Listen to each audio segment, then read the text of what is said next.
பத்திரிகை மற்றும் ஊடக நண்பர்களுக்கு பார்த்திபன் மனநிலை பாதிக்கப்பட்ட பார்த்திபனின் பணிவான வணக்கம். இப்போ என்ன எல்லாரும் எப்படி சொல்கிறாங்கன்னா, மனநிலை பாதிக்கப்பட்டவன். ஏன் எப்படி சொல்கிறாங்கன்னா, எனக்கு இந்த சாதி மதம் தேவையில்லை அப்படின்ற ஒரு சான்றிதழை நான் வாங்கியிருக்கிறேன். இதை வாங்கினதுனால எனக்கு மனநிலை பாதிக்கப்பட்டதாக மிக சிலர் நிறைய பேர் பாராட்டுறாங்க.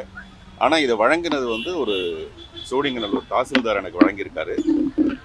மாண்புமிகு நீதியரசர் என்னை பாராட்டி இதை எனக்கு கொடுத்துருக்காரு.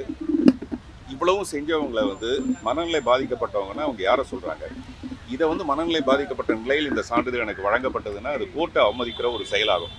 அதனால் நான் என்ன சொல்ல வரேன்னா, ஒரு சின்ன தவறு நடந்தது. புராணத்திலேயோ இதிகாசத்திலேயோ சந்தேகத்தின் பேரில் தீக்குளிக்க சொல்லுவாங்க. இப்போ நான் தீக்குளிச்சதுக்காகவே சந்தேகப்பட்டால் என்ன அர்த்தம்?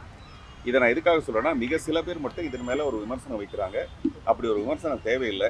இப்போ கூட ஜட்ஜ் அவர்கள் என்னை பாராட்டும் போது, நல்லவனாக இருக்கிறதுக்கு கூட இந்த நாட்டில் ஒரு சர்டிஃபிகேட் தேவைப்படுது போல இருக்குது அப்படிங்கிற ஒரு வார்த்தையோடு எனக்கு இந்த சர்டிஃபிகேட்டை வழங்கியிருக்காரு. அதனால் மேற்கொண்டு இது சம்மந்தமான விமர்சனங்கள் இல்லாமல், இந்த ரிசர்வேஷன் மூலமாக இந்த மக்களுக்கு ரொம்ப தேவைகள் இருக்குது. அந்த ஒரு மட்டத்திலேருந்து இன்னொரு மட்டத்தில் உயர்றதுக்கு அவங்களுக்கு தேவை இருக்குது. அவங்க இதை பயன்படுத்திக்கலாம். எதை? சாதி மதம் தேவை. நான் நேற்று ரிஜிஸ்டர் ஆஃபீஸில் இந்த சர்டிஃபிகேட் வாங்கும்போது எனக்கு பேரலாக நான் இந்த சாதின்னு ஒரு சான்றிதழ் ஒருத்தர் வாங்குறாங்க. அது சுலபமாக இருக்குது. எனக்கு சாதி இல்லைன்னு சொல்லி நான் ஒரு சான்றிதழை வாங்குறதுக்கு நான் கோர்ட்டு வரைக்கும் வர வேண்டியதாக இருக்குது.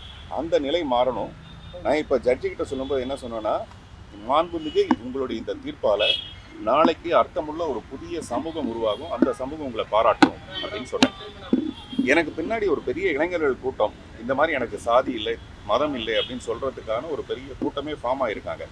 எதுக்காக சொல்கிறேன்னா, சாதி மதம் வேறுபாடு இல்லாத ஒரு சமுதாயத்தை உருவாக்கணும் எல்லா தலைவரும் சொல்லுவாங்களே தவிர, அப்படி நம்ம ஒரு விஷயத்தை ஆரம்பிக்கும் போது எதுக்காக சில எதிர்ப்புகள் வருதுன்னு எனக்கு தெரியல. அதை தெளிவுபடுத்திக்கிட்டு அந்த அன்பான நண்பர்கள்கிட்ட தொடர்ந்து இது சம்பந்தமான விமர்சனங்கள் எதுவுமே தேவையில்லைன்னு நான் நினைக்கிறேன்.